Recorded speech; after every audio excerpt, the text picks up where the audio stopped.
Video मैं IAS के पाठ्यक्रम के अनुसार इतिहास के विषय में, इतिहास जानने के स्रोत में मैंने आपको कल बताया था कि साहित्यिक स्रोत। तो साहित्यिक स्रोत में हमने बताया था कि वेद हैं, अब वेद को जानने के लिए वेदांग है। वेदांग में जो है आपके वेदांग में आपको मैंने कल बता दिया था कि जो है शिक्षा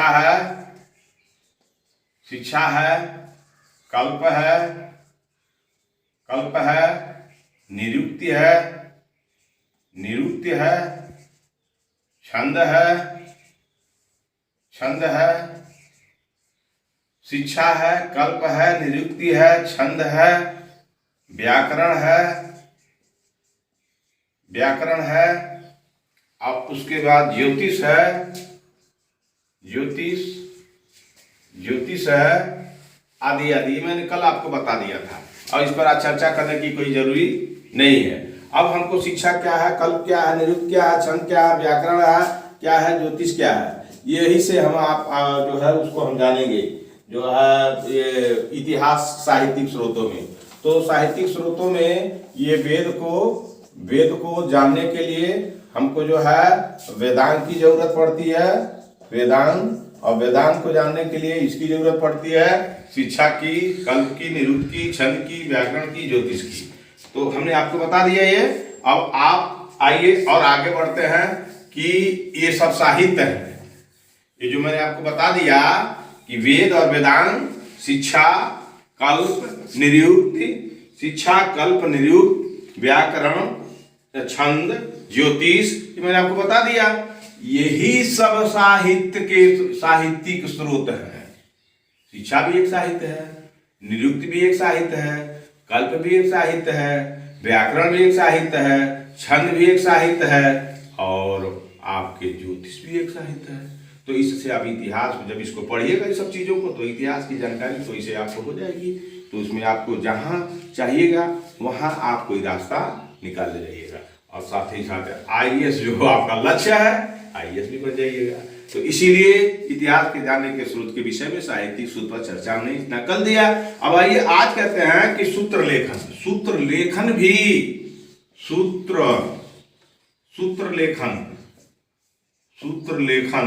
से भी इतिहास की जानकारी मिलती है, ये भी साहित्यिक स्रोत में आता है। तो सूत्र लेखन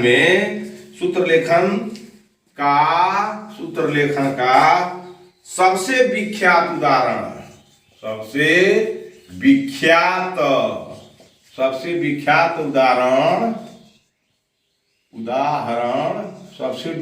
उदाहरण जो है पाणिनि का अष्टाध्यायी है। पाणिनि का अष्टाध्यायी है। पाणिनि का अष्टाध्यायी है। ठीक है। तो पाणिनि का जब अष्टाध्यायी पढ़िएगा तो इतिहास के विषय में जानकारी मिलेगी। इसलिए पाणिनि का अष्टाध्यायी साहित्यिक स्रोत है, इतिहास जानने का साहित्यिक स्रोत है। अब आइए यह कौन, यह अष्टाध्यायी 400 BC के आसपास लिखा गया। 400 BC के आसपास लिखा गया है। अब 400 BC समझ जाइए। तो अगर आईएएस में पूछ दे कि इतिहास जानने के स्रोत में साहित्यिक स्रोत भी एक स्रोत है, साहित्यिक स्रोत में सूत्र लेखन भी एक जो है सूत्र मानो जिसके सहारे आप बहुत चीज जान सकते हैं उसे सूत्र कहते हैं। तो सूत्र लेखन भी एक इतिहास जानने का स्रोत है और इसका एक बहुत बड़ा उदाहरण है पाणिनि का अष्टाध्यायी। अब आप बताएं पाणिनि का अष्टाध्यायी कब लिखा गया? 300 BC, 400 BC, 200 BC और 100 BC। अगर ये पूछ दे तो आपको दिक्कत बढ़ जाएगी। इसलिए आज यहाँ कंसेप्चुअल पढ़ाई किए रहिएगा कि पाणिनि का अष्टाध्यायी लगभग 400 BC का है। तो आपको आईएएस की परीक्षा हो, पीसीएस की परीक्षा हो, किसी भी चीज की परीक्षा हो, आप ये सवाल तो अपने आप में बहुत मायने रखता है। तो जब इसको जाने रहे तो किसी भी परीक्षा में आ जाए कि पाणिनि का अष्टाध्यायी 420 पूर्व का है, तो पाणिनि का अष्टाध्यायी निकालिए और पढ़िए और इतिहास जानिए, तो इतिहास का स्रोत हो गया। आइए आगे बढ़ते हैं। आइए, पाणिनि ने अपने समय के समाज, पाणिनि ने अपने समय के समाज, पाणिनि ने अपने समय के समाज, इस समय 420 के लगभग, समाज, अर्थव्यवस्था, समाज, अर्थव्यवस्था और संस्कृति पर गहन प्रकाश डाला है, और संस्कृति पर, और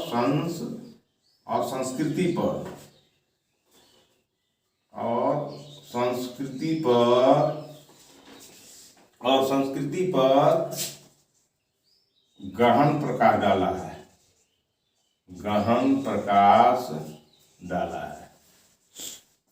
तो पाणिनि का अष्टाध्यायी जब पढ़िएगा तो अब सवाल पूछ दिया, छोटे मोटे परीक्षाओं में भी पूछ देता कई कि अष्टाध्यायी किसने लिखी है, तो आपको पाणिनि ने लिखा है। अब भी अगर आईएएस में पूछ दे तो पाणिनि के अष्टाध्यायी में क्या क्या लिखा हुआ है, तो लिख देगा राजनीति। अगर यही पूछ दे पाणिनि के अष्टाध्यायी में क्या लिखा हुआ है, तो अर्थव्यवस्था, संस्कृति और एक समय के समाज, अर्थव्यवस्था और संस्कृति पर प्रकाश डाला है। अगर उसमें राजनीति जोड़ दिया तो आप फेल कर गए। समाज, अर्थव्यवस्था और संस्कृति पर पाणिनि का अष्टाध्यायी प्रकाश डाला, न कि राजनीति पर। क्लियर हो गया? तो यही सब कॉन्सेप्ट क्लियर होना चाहिए। अब आइए आगे चलते हैं। सूत्र लेखन का समय आप जान गए कि सूत्र लेखन का समय में एक सबसे बड़ा विख्यात उदाहरण है, विश्वविख्यात उदाहरण है। वह क्या है? एक पाणिनि नामक व्यक्ति थे, वह पाणिनि अष्टाध्यायी लिखे और वह अष्टाध्यायी 420 के पूर्व के लगभग का है। उसमें समाज का, अर्थ का और संस्कृति का व्याख्या है। पाणिनि जो है अफगानिस्तान के ये एरिया में, पाकिस्तान और अफगानिस्तान के एरिया कॉर्नर पर उनका जो है घर रहता था। ठीक है, आइए आगे चलें।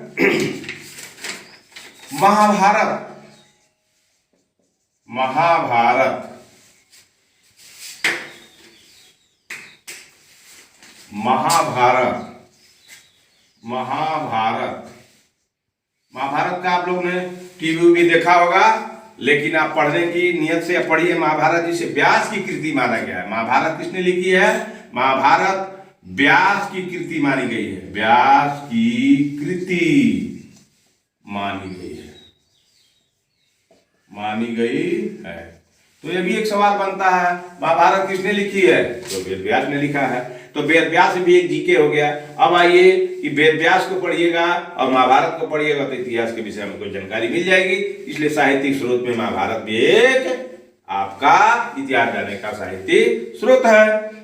संभवतः या 10वीं BC से पूर्व, ये 10वां संभवतः मनो एक इमेजिन किया जाता है, मतलब फिक्स नहीं है, लेकिन संभवतः यह 10वीं BC से 10वीं BC से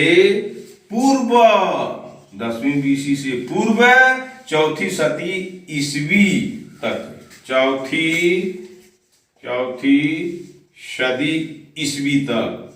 सदी ईस्वी तक 1000 वर्ष पहले से लेकर के और चौथी सदी ईस्वी तक के बीच का ही कहानी है। तो इसको जब हम पढ़ेंगे व्यास का महाभारत, तो महाभारत से हमको बहुत सा इतिहास जानने को मिल जाएंगे। इसलिए हमको इतिहास जानने का एक उदाहरण मिल गया, स्रोत मिल गया। पहले इसमें केवल 8800 श्लोक थे। पहले महाभारत में 8800 श्लोक थे। पहले महाभारत में 8800 श्लोक थे तथा इसका नाम जय संहिता था। तथा इसका नाम जय संहिता था। अगर आईएएस में पूछ दे कि महाभारत में सबसे पहले कितने श्लोक थे और इसका क्या नाम था, तो आप सब कंसेप्ट है 8800 श्लोक थे, इसका नाम जय संहिता था। जय संहिता था, जिसका किसका जय संहिता, जिसका अर्थ होता है, जिसका अर्थ होता है, इसका अर्थ होता है विजय संबंधी संग्रह ग्रंथ, विजय संबंधी संग्रह ग्रंथ, विजय संबंधी संग्रह ग्रंथ। यानी किसी चीज पर विजय पाने के लिए विजय संबंधी कैसे विजय पाइएगा, नियम कानून उसमें होंगे, इसी से इसका नाम विजय संबंधी संग्रह ग्रंथ कहा गया। इसका अर्थ होता है, जय का नाम क्या हुआ, जय संहिता का जय कैसे होगा, यानी विजय कैसे होगा, उसी का संग्रह किया गया। तो जब इसे महाभारत को पढ़िएगा तो जय संहिता को पढ़िएगा या महाभारत को पढ़िएगा तो आपको इतिहास के विषय में जानकारी हो जाएगी। मैं आपको इतिहास का शुरू ही पढ़ा रहा हूं, न कि महाभारत पढ़ा रहा हूं।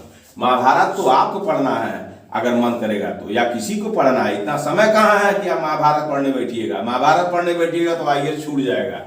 आईएएस में केवल ये जानना है टेक्निक ढंग से कि जय संहिता जो है क्या है और इसका रचना काल क्या है और इसमें क्या है, ये ना आईएएस में पढ़ना है, न कि महाभारत पढ़ना है। महाभारत तो फिलॉसफी में पढ़नी है ना, दर्शन शास्त्र में पढ़नी है। अब आइए,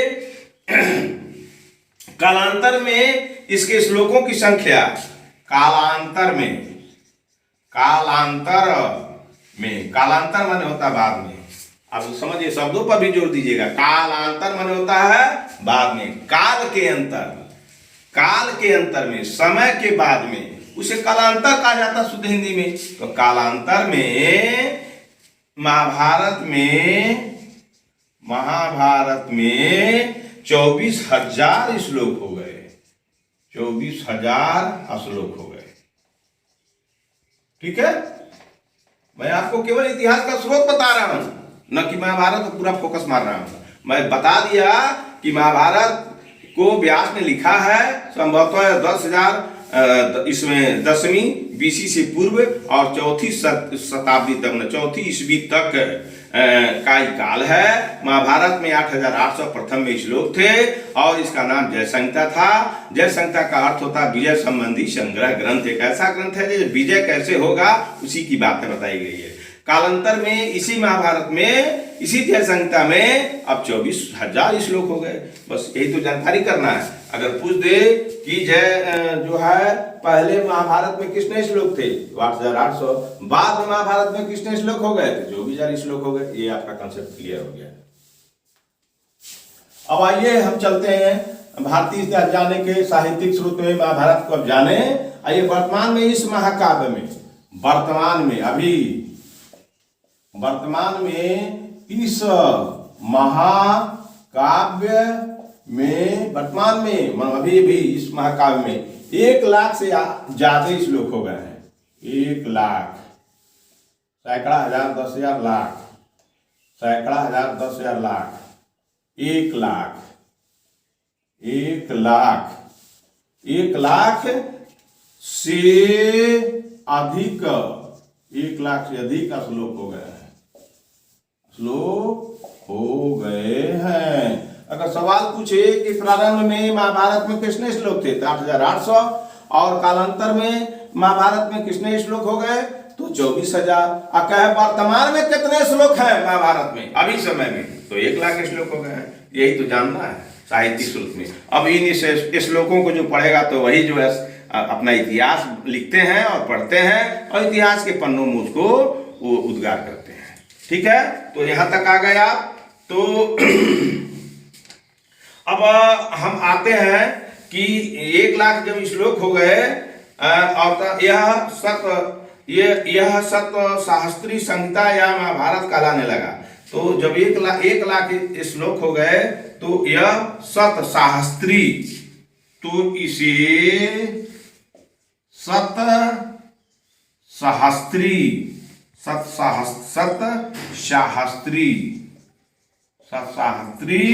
संहिता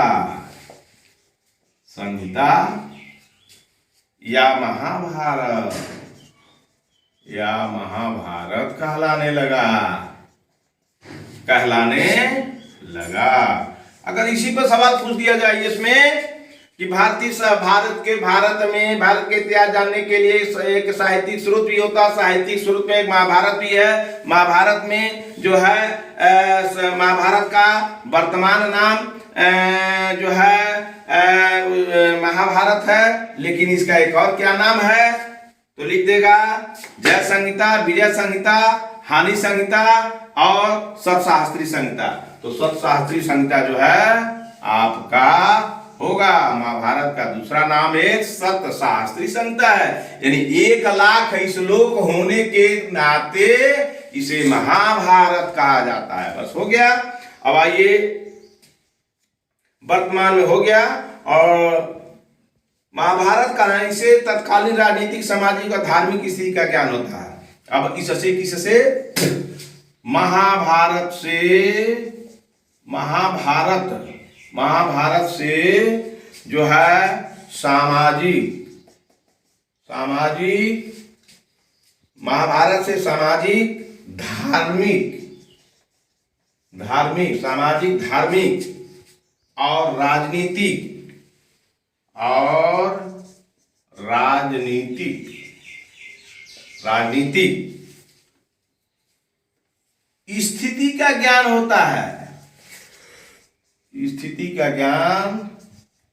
होता है।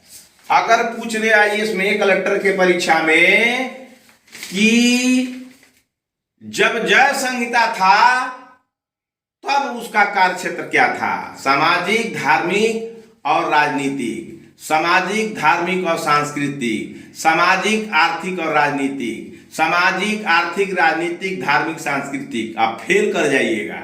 इसलिए जब 1,00,000 श्लोक हो गए, सैकड़ा, हजार, 10,000, लाख, जब 1,00,000 श्लोक हो गए तो महाभारत का व्याख्यान सामाजिक हो गया, धार्मिक हो गया और राजनीतिक हो गया। क्लियर? तो आपका कंसेप्ट क्लियर हो गया कि 8,800 श्लोक जब थे तब वह जय संहिता कहा जाता था। और जय का अर्थ होता है विजय का नियम और विधि। अब बाद में चल के 24,000 श्लोक हो गए और वर्तमान समय में 1,00,000 श्लोक है, इसलिए कि सहस्त्राब्दी संहिता के नाम से जाना जाने लगा। ऐसे महाभारत कहा जाने लगा। और इसी महाभारत का विषय बिंदु सामाजिक, धार्मिक और राजनीतिक हो गया। तो आपका स्पष्ट क्लियर है, आपको कहीं कोई फंसा नहीं सकता है। और आप आराम से इस आईएएस की परीक्षा में अगर इस तरह के सवाल हिस्ट्री के सब्जेक्ट से आते हैं तो आपको आप मिस नहीं करिएगा। यही है साहित्यिक स्रोत। इतिहास जानने का यह भी एक साहित्यिक स्रोत है। अब आइए कि वाल्मीकि रामायण के विषय में आइए। वाल्मीकि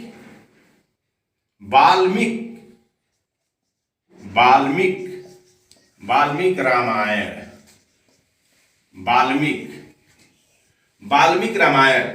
वाल्मीकि रामायण में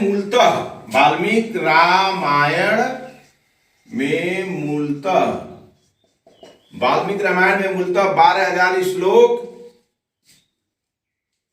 वाल्मीकि रामायण में मूलतः 6,000 श्लोक।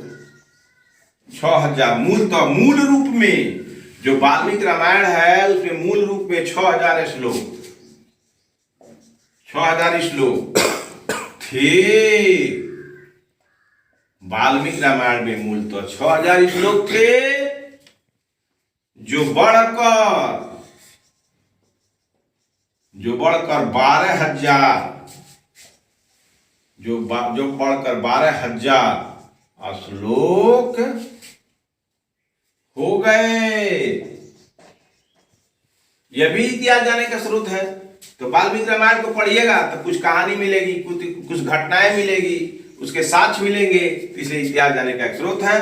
तो रामायण में मूलतः किस रामायण में? वाल्मीकि रामायण में मूलतः मौलिक रूप से 6,000 श्लोक थे, बाद में बढ़कर के 6,000 के बाद 12,000 श्लोक हो गए और वर्तमान में इसमें 24,000 श्लोक हो गए। और वर्तमान में इसमें 24,000 श्लोक हो गए। यानी समाज राजनीति, अर्थ और दांव पेच के चलते रामायण में भी श्लोकों की संख्या बढ़ा दी गई है। तो आप आईएएस बनिएगा तो साहित्यिक स्रोत को जानिएगा कि वाल्मीकि के रामायण में मूलतः 6000 श्लोक थे, बाद में 12000 श्लोक हो गए। और आवश्यकता और दांव पेच, मानव दांव पेची होता है, मानव बड़ा छली होता है, मानव बड़ी जो है कायर भी होता है, मानव बड़े धोखेबाज होता है, मानव धोखेबाज होता है, छली होता है, खूंखार होता है, लुटेरा होता है, डकैत होता है, ऐसा हाफ्स ने कहा है। और आज के दुनिया में भी यही दिखने को मिल रही है कि मानव कितना खराब व्यक्ति कोई दूसरा प्राणी है ही नहीं। अगर देखा जाए सब प्राणियों में तो सबसे खराब मानव है, सबसे खराब मानव है। तो आप सोच लीजिए वाल्मीकि रामायण में 6000 श्लोक थे, क्या बात आ गई कि 12000 श्लोक हो गए, क्या बात आ गई कि 24000 श्लोक हो गए। यानी मानव अपने अपने स्वार्थ की सिद्धि के लिए वाल्मीकि के मूलतः 6000 श्लोकों को 12000 में तब्दील किया और धोखेबाजी से इसमें 24000 श्लोक जोड़ दिया। कहां से आ गया भाई? यही आईएएस की दिमाग है, यही पढ़ना है और यही समझना है।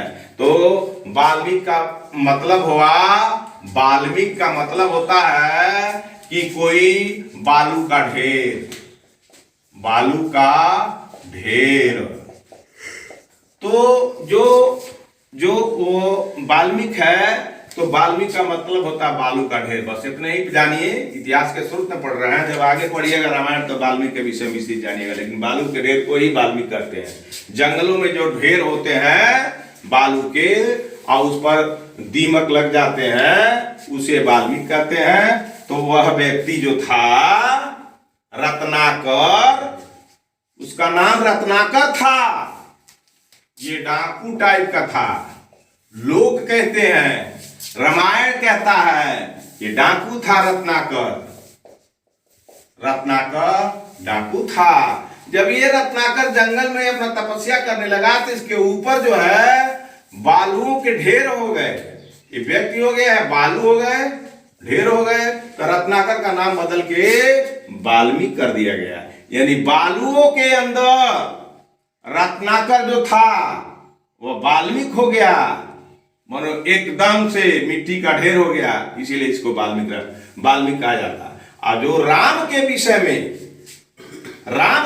में जो रचना कर डाली तो उसे रामायण कहा जाने लगा, उसकी संहिता को। इसीलिए रामायण में मूलतः 6000 श्लोक थे, बाद में 12000 हो गए और वर्तमान में 24000 श्लोक है। ठीक है। इसकी रचना संभवतः ईसा पूर्व 5वीं सदी में हुई है। किसकी रचना? किसकी रचना भाई? रामायण की रचना। रामायण की रचना बीसी 500 के लगभग हुई है। यानी उत्तर वैदिक काल में, लेटर वैदिक पीरियड में, लेटर वैदिक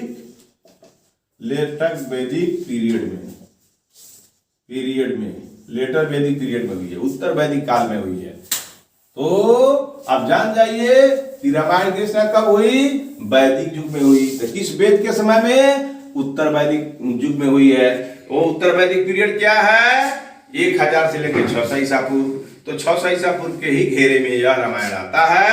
यानी सबसे पहले किस महाकाव्य की रचना हुई? तो महाभारत। ये भी एक जान लीजिए, महाभारत। उसके बाद कौन हुआ? तो रामायण। तो रामायण का काल क्या था? तो वही 500 बीसी रामायण का काल था। इसकी रचना हो गई। अब आइए हम आपको आगे चलते हैं, जो है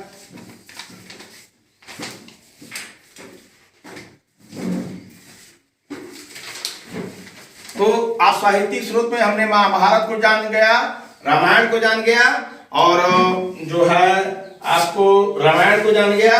अब आइए कुछ और बिंदु चलते हैं कि रामायण, तो रामायण जो है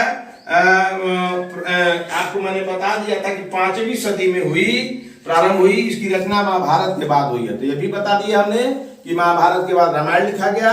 अब राजाओं के द्वारा ये राजाओं के द्वारा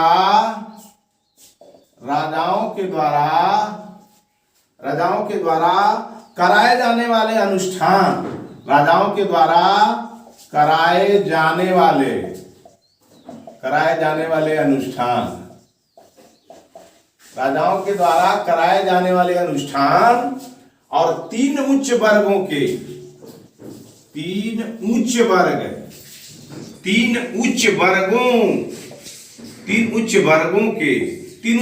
कौन है? ब्राह्मण, क्षत्रिय और वैश्य, ये तीन हुए।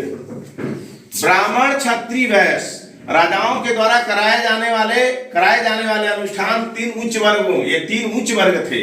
तो तीन उच्च वर्गों जिसमें ब्राह्मण, क्षत्रिय, वैश्य के धनाढ्य पुरुषों द्वारा, के धनी पुरुषों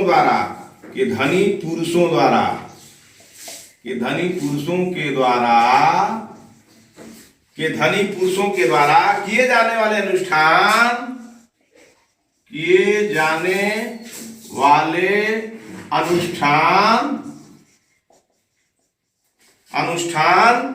व सार्वजनिक जगहों की विधि व सार्वजनिक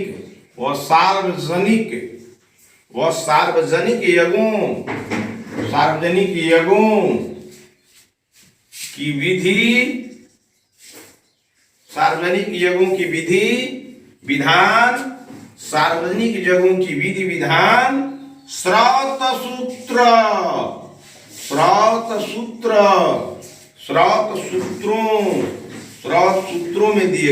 सूत्रों में दिए गए हैं।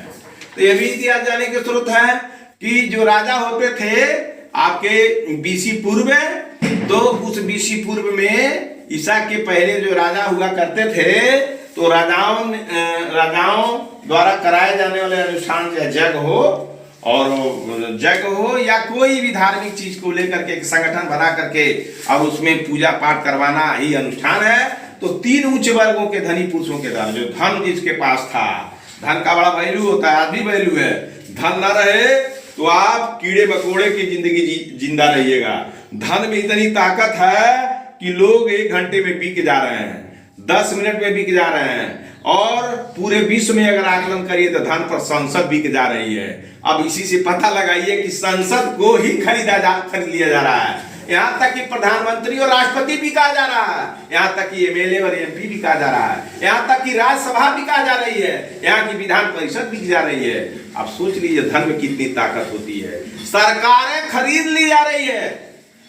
तो अब आइए, जब बनिएगा तो आपको ये फायदा करेगा कि धन इतना खराब भी है और धन इतना जरूरी भी है। तो आपको इमेजिन करनी है कि धन किस तरह से अर्जित करना चाहिए, क्योंकि धन से संसद को ही खरीद लिया जा रहा है और धन से प्रधानमंत्री को खरीद लिया जा रहा है। देख लीजिए पूरे दुनिया में धन से एमपी एमएलए जो एक पार्टी से दूसरे पार्टी में चले जा रहे हैं, धन से विधान परिषद के सदस्य जो हैं धन से अपना पद धारण कर ले रहे हैं, और धन के ही कारण छोटे इकाई से संस्थाओं से लेकर बड़ी संस्थाएं बिक जा रही हैं। तो राजाओं के द्वारा उसी तरह से धन इकट्ठा करके ब्राह्मण, क्षत्रिय, वैश्यों के धनी पुरुषों के द्वारा किए जाने वाले अनुष्ठान सार्वजनिक जगहों की विधि और स्रोत सूत्र में दिए गए। तो किस सूत्र में दिए गए? तो स्रोत सूत्र में दिए गए। आइए इसमें पूछ दे कि ईसापुर में राजाओं के द्वारा जो अनुष्ठान किए जाते थे उसमें उच्च 3 वर्गों के धनी पुरुषों के द्वारा जो अनुष्ठान और सार्वजनिक यज्ञ होते थे, उस यज्ञों के नियम और विधि किस सूत्र में है? तो आप लिख दीजिएगा स्रोत सूत्र में है। किसमें है? स्रोत सूत्र में है। तो स्रोत सूत्र को याद करिएगा, ठीक है। आइए आगे चलते हैं साहित्यिक स्रोत में। अब आगे चलते हैं। जात कर्म एक है शब्द, जात कर्म जन्मानुष्ठान,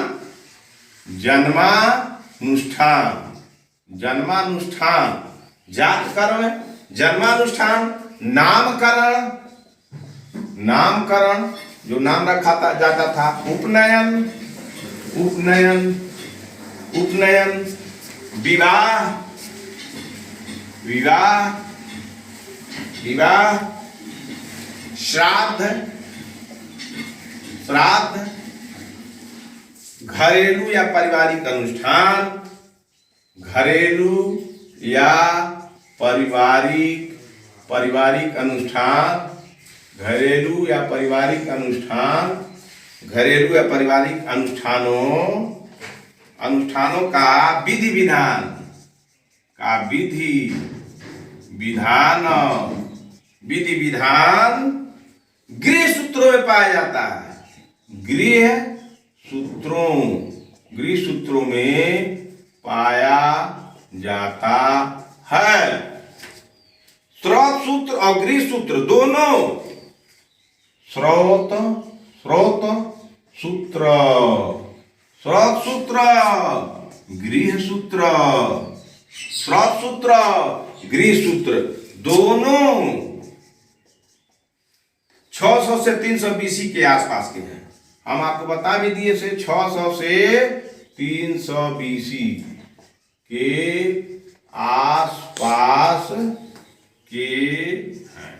अब आप बताइए स्रोत सूत्र और गृह सूत्र, अगर आईएएस में पूछ दे कि जो है इतिहास जानने के स्रोत में स्रोत सूत्र और गृह सूत्र दोनों एक साधन है, साहित्यिक स्रोत के क्षेत्र में आते हैं। आप जो है स्रोत सूत्र और गृह सूत्र में क्या अंतर है आप जो है बताना सुनिश्चित करें। तो लिख दे आपको ये जब स्रोत सूत्र क्या है और गृह सूत्र क्या है तो इसमें आपको पता चल जाएगा।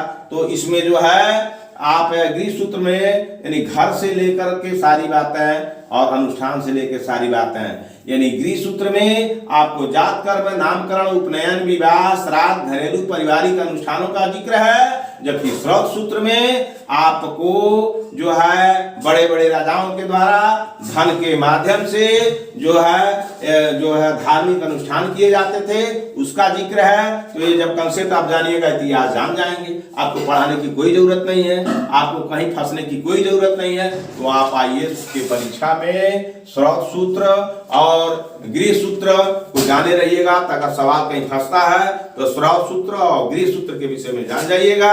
और कितने पीरियड में कितने समय का है तो 600 से लेकर 300 BC के काल में यह स्रोत सूत्र और गृह सूत्र का निर्माण हुआ। आइए अब आगे चलते हैं साहित्यिक स्रोत में कि अब साहित्यिक स्रोत में और क्या क्या साहित्यिक स्रोत है जिसे आप इतिहास जानिएगा।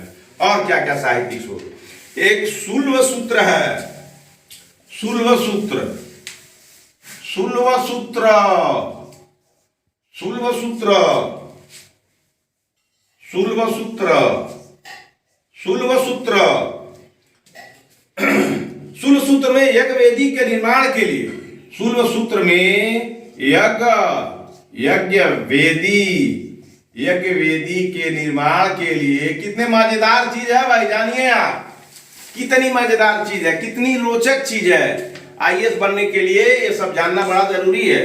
तभी तो आप समाज में जब उतरिएगा तो गांव में जाइएगा आईएएस बन के तो बहुत सारी चीजें इसी के आधार पर आप जान जाइएगा, किसी से पूछने की जरूरत नहीं होगी क्या है क्या है क्या है। तो इसलिए मैं आपसे निवेदन करता हूं, मैं एक प्रखंड विकास पदाधिकारी हूं, मैं निचले स्तर से काम करता हूं और वही निचला स्तर ये किताब में भी देखने को मिल रही है और वही किताब की चीज निचले स्तर में देखने को मिलेगी। तो एक अच्छा आईएएस बनिएगा पढ़ लिख करके, ये चीजें आपको काम आएगी। जब गांव में जाइएगा तो आपको मिलेगा कि कहीं देवी मूर्ति है या जो है यज्ञ हो रहा है, उनकी वेदियां बनी है, तो आप कहिएगा सही मैं पढ़ा था इतिहास में, देखिए यह वेदी बना हुआ है। इस वेदी के विषय में लोगों को बता भी दीजिएगा। तो आइए शुल्व सूत्र में जो यज्ञ वेदी के निर्माण, शुल्व सूत्र में यज्ञ वेदी के निर्माण के लिए विविध प्रकार के मापों का विधान है। विविध प्रकार के मापों का विधान है। मतलब विविध प्रकार के माप हैं, 1 सेंटीमीटर, 2 सेंटीमीटर, 3 सेंटीमीटर, 1 सेंटीमीटर, आधा सेंटीमीटर, 4 सेंटीमीटर, 5 सेंटीमीटर, 6, इस तरह के आंकड़े आपको दिए गए हैं कि वेदी किस तरह से बने। कोई वेदी बनाना है तो वेदी है 4 सेंटीमीटर, इसका आधार होगा, ऊंचाई होगी 5 सेंटीमीटर, ऊंचाई होगी 5 सेंटीमीटर और यहाँ मिला दिया जाएगा। तो यह इसका सवाल, वेदियों का सवाल है शुल्ब सूत्र में मिलता है। वेदियों का सवाल शुल्ब सूत्र मिलता है। किस सूत्र मिलता है? शुल्ब सूत्र मिलता है। ज्यामित तो आप बतावे शुल्ब सूत्र। तो एक अपने देश में किरण बेदी एक आईपीएस थी। किरण बेदी एक आईपीएस थी। भारत की पहली महिला आईपीएस थी। भारत की पहली महिला आईपीएस थी। भारत की पहली महिला आईपीएस थी। इसका नाम था किरण बेदी। उसके माँ बाप ने सूरज के किरण और इसी बेदी को मिला करके उसका नाम किरण बेदी रखा। तो लोग जब नामकरण करते हैं तो इन्हीं शुल्ब सूत्रों, इन्हीं गृह सूत्रों, इन्हीं जो है गृह सूत्रों, इन्हीं श्रौत सूत्रों, इन्हीं रामायण, इन्हीं महाभारत साहित्यिक स्रोतों के जो ग्रंथ हैं, ग्रंथों के आधार पर रखते हैं। तो किरण वह स्व प्राकृतिक देवता सूरज की किरण है और जो है शुल्ब सूत्र वेदी, दोनों मिला के उस महिला का नाम किरण बेदी रखा गया। और किरण बेदी ने बहुत कमाल किया कि जो भारत में पहली महिला ऑफिसर, पुलिस ऑफिसर बनी आईपीएस के रूप में, और बाद में वो अपना आईपीएस से रिजाइन देके क्या क्या कर रही है, इस पर विषय हमको चर्चा नहीं करना है। हमको उसके केवल एक कंसेप्ट विषय आपको बता रहे हैं। कोई क्या करे उससे हमको क्या लेना देना है, मैं आपको एक कंसेप्ट बता रहा हूं। तो इसमें जो है ज्यामित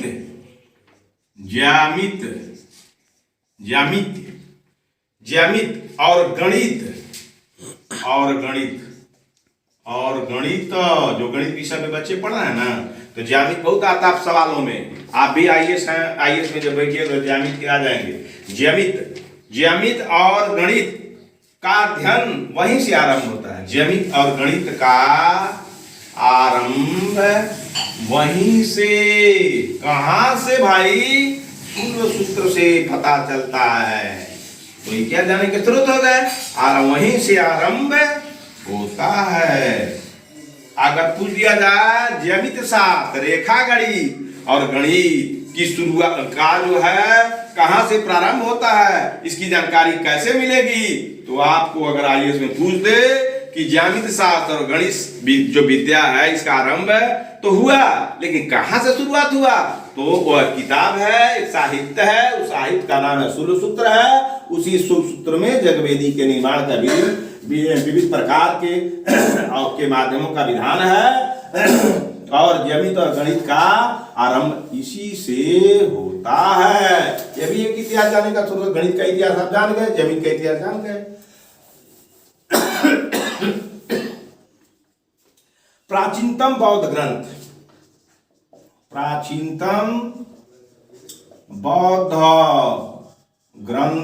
यह भी इतिहास बताता है। प्राचीनतम जो बौद्ध ग्रंथ एक साहित्यिक स्रोत है, यह भी इतिहास बताता है। इसको पढ़ने से इतिहास का पता चलता है। प्राचीनतम बौद्ध ग्रंथ पाली भाषा में लिखे गए थे। किस भाषा में लिखे गए थे? पाली भाषा में लिखे गए थे। पाली भाषा में लिखे गए थे। अगर पूछ दिया इसमें कि बौद्ध ग्रंथ किस भाषा में लिखे गए हैं, तो दे दे लैटिनी भाषा, संस्कृत भाषा, प्राकृत भाषा, पाली भाषा। तो आपका कंसेप्ट क्लियर नहीं रहेगा तो सवाल है हल्का, माथा पकड़ के बैठ जाइएगा या तो गलती करके आइएगा। तो अगर लिखे प्राचीनतम बौद्ध ग्रंथ किस भाषा में लिखे गए हैं? पाली, संस्कृत, चाइनीज, पाली, संस्कृत, चाइनीज और प्राकृत। 1 2 3 4। तो आप वही सवाल है सस्ता, आपको पड़ जाएगा महंगा। महंगा किस लिए पड़ जाएगा? क्या पढ़े नहीं है। पढ़े रहेंगे तो ध्यान दे, 1 सेकेंड 2 सेकेंड नहीं मार दिए, आपका समय बच गया। कंसेप्ट क्लियर है, ठीक है। तो यह पाली भाषा में प्राकृत बौद्ध ग्रंथ लिखे गए हैं। यह भाषा मगध अर्थात दक्षिण बिहार में बोली जाती थी। यह पाली भाषा यह पाली भाषा दक्षिण बिहार और मगध क्षेत्रों में बोली जाती थी। ठीक है, ये हो गया। तो पाली भाषा में प्राचीनतम बौद्ध ग्रंथ जो साहित्य के स्रोत हैं वह लिखी गई है। यह पाली भाषा बिहार के दक्षिणी हिस्से में बोली जाती थी और मगध के क्षेत्र में बोली जाती थी। यह आपको जानकारी होना चाहिए। अब बौद्ध ग्रंथ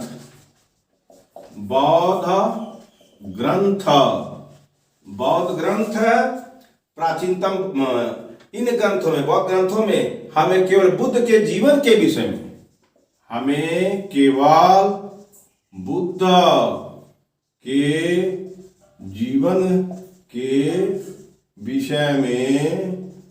जीवन के विषय में ही नहीं बुद्ध के जीवन के विषय में ही नहीं बल्कि उनके समय के किनके समय के, बुद्ध के, उनके समय के विषय में, जीवन के विषय में ही नहीं बल्कि उनके समय के मगध, उत्तरी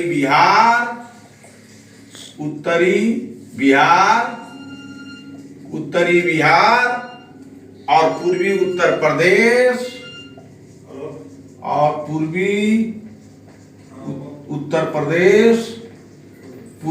प्रदेश के वाड़ के कई शास्त्रों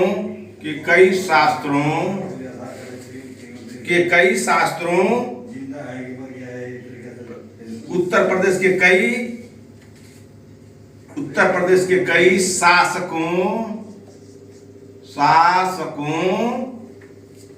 के विषय में भी जानकारी मिलती है,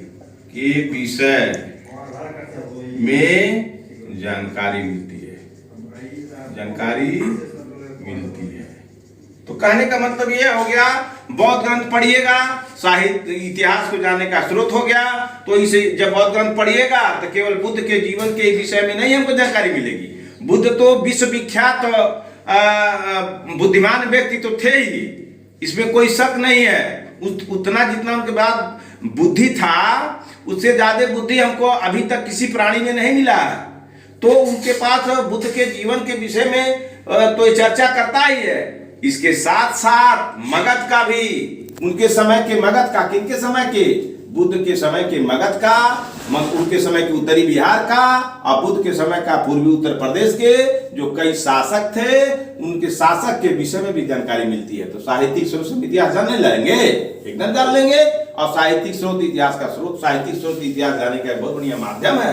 अगर ये सब न रहे तो अब इतिहास क्या जानिएगा, कौन राजा रहा इस पीरियड से लेकर इस पीरियड तक, कैसा शासक था, सामाजिक, आर्थिक, धार्मिक, राजनीतिक, ये सब क्या करते थे वो राजा, यही सब बताता है। तो इतिहास जानने के स्रोत है। बस इतने ही पर हम अपनी बात को आपको कहते हैं कि बस इतने ही जानिए। बाकी चीज जब इतना कंसेप्ट क्लियर रहेगा तो आप सारी चीजें जान जाइएगा। तो आइए, ऐसा विश्वास था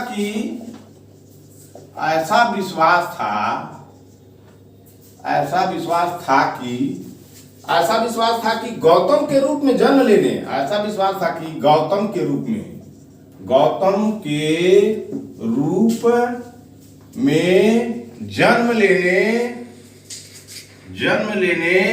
गौतम के रूप में जन्म लेने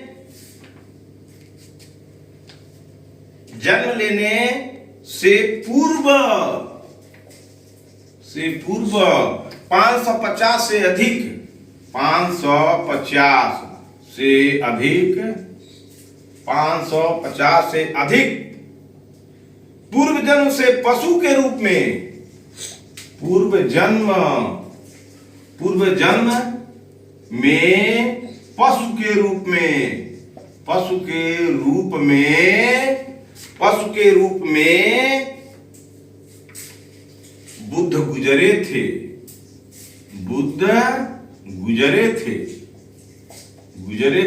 यानी कहने का मतलब जब आप बौद्ध ग्रंथ पढ़िएगा तो बौद्ध ग्रंथ से आपको इतिहास बुद्ध के विषय में जानकारी देगा और ये बताता है कि ऐसा माना गया है कि जब पढ़िएगा तो उसमें लिखा हुआ है कि बुद्ध ने जब बुद्ध के रूप में नहीं आए थे तो उनके जन्म के पूर्व जो है 550 से अधिक पूर्व जन्म, उनके 550 बार उनका जन्म हुआ, मरण हुआ और मरे और पशु के रूप में वो बुद्ध आए थे धरती पर और मर करके चले गए थे। तो यह कैसे पता चला? आपके उनके ग्रंथों से। किस ग्रंथों से? बौद्धिक ग्रंथों से। तो ये आपको तो जन्म से पशु के रूप में उतरे थे। जिनका वर्णन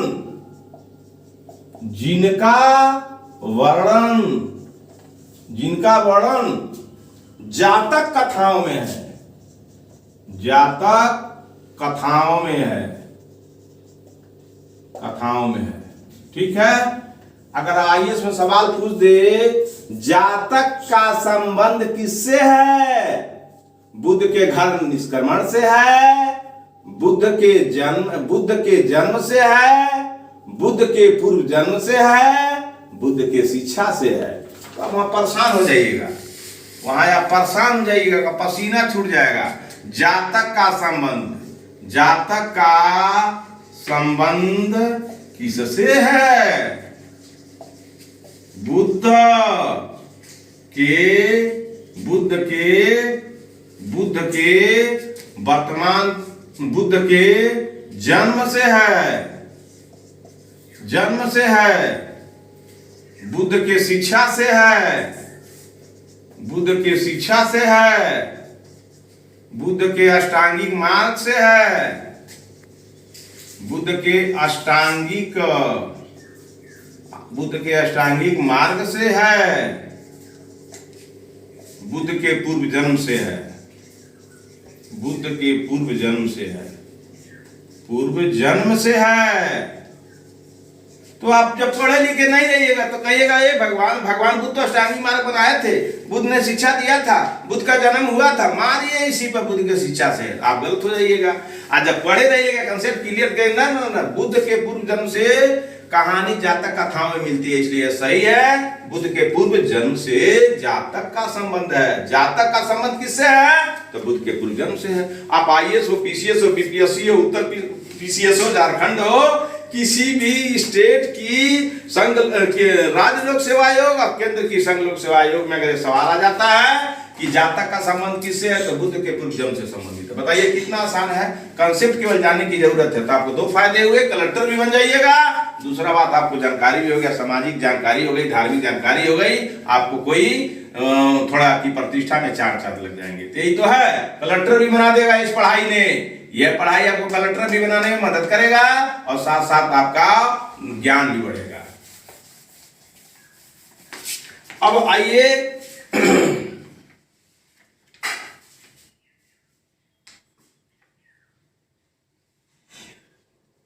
जातक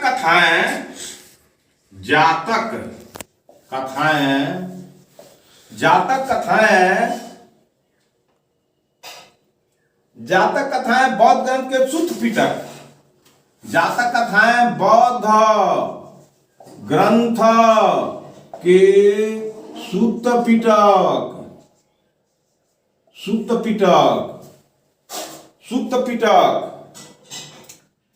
बौद्ध ग्रंथ के सूत्र पिटक के सुदृढ़ निकाय, सुदृढ़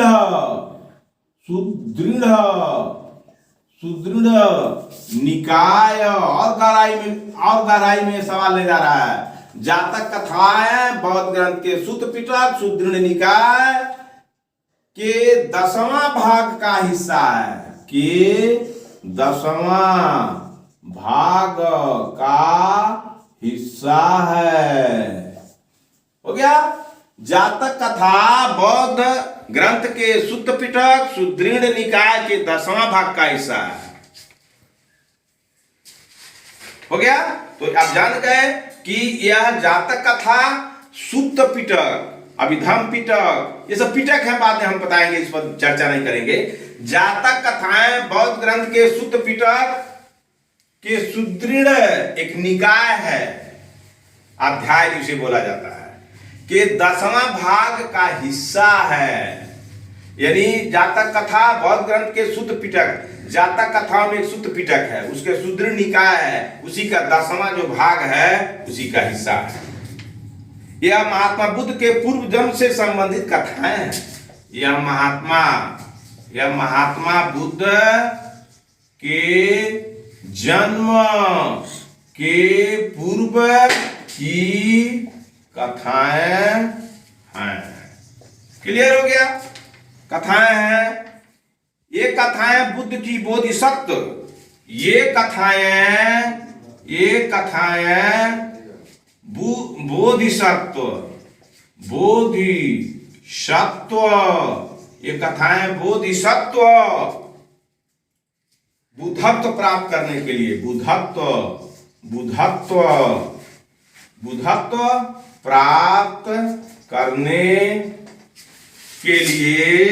बुद्धत्व प्राप्त करने के लिए उद्यमशील अवस्था